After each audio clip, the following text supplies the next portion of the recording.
दिखाई गई है और नाम जिसको सरकार चाहती थी उसको बना दिया है, कैसे देखते हैं? भाई ये बात ऐसा है, इससे तो संदेह हमारा और बढ़ जाता है। क्या कारण है कि शहंशाह और शाह दोनों इतने ज्यादा परेशान हैं कि वो निष्पक्ष चुनाव आयोग नहीं चाहते? क्यों नहीं चाहते? क्योंकि कहीं ना कहीं दाल में काला है।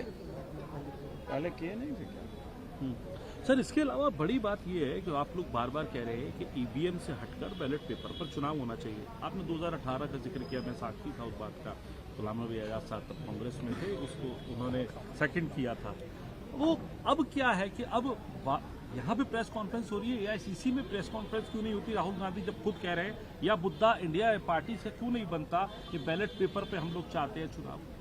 कल बोला इंडिया अलायंस तो लिख के दे चुका, रेजोल्यूशन पास कर चुका कि हमको वीवीपैट स्लिप का पर्ची हाथ में दीजिए। हमने समय मांगा हुआ है, इलेक्शन कमीशन हमें समय देने के लिए तैयार नहीं है। ये कौन सी निष्पक्षता है इलेक्शन कमीशन की? और सर, एक बड़ी बात आपने जो बात कही वीवीपैट को लेकर, उसके बाद एक फॉर्म की भी बात आप करते हैं कि जो फॉर्म की बात होती है, क्या डिटेल थोड़ी आप बताएं। आप फॉर्म की भी बात करते हैं। देखिए, बात यह है, जब वोट डाले जाते हैं उस दिन, पोलिंग डे के दिन, जितने हमारे पोलिंग एजेंट्स होते हैं, प्रिसाइडिंग ऑफिसर, वोटिंग हो जाने के बाद वो 17C भर के देते हैं। इतने वोट आए और इतने वोट पड़े, ठीक है।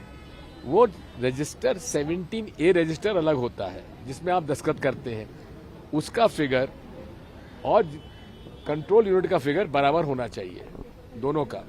वो मैच करने के लिए जरूरी है।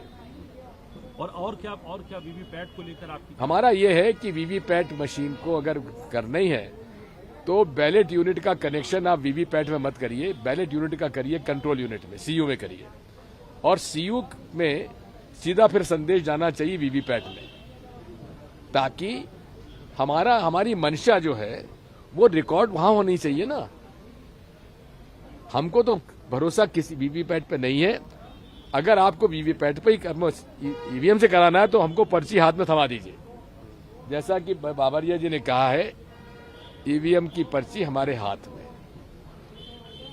उसी पर हमको भरोसा होगा।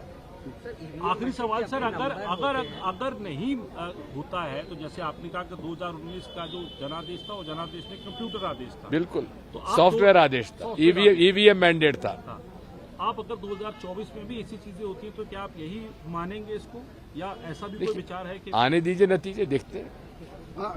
एक ये भी हो सकता है कि घबरा कर जो गड़बड़ करते हैं, हमने आज उनको चुनौती दी है, अगर पकड़े गए तो सख्त सजा दी जाएगी, ये समझ लीजिए। और पकड़े जाएंगे एक न एक दिन, बता देता हूं मैं। नमस्कार, मैं हूं मानक गुप्ता। अगर आपको हमारा ये वीडियो पसंद आया हो तो इसे लाइक और शेयर जरूर करें, और हां, हमें सब्सक्राइब और फॉलो करना ना भूलें, ताकि आप देश और दुनिया की कोई खबर मिस ना करें। तो जुड़े रहिए हमारे साथ और देखते रहिए न्यूज़ 24।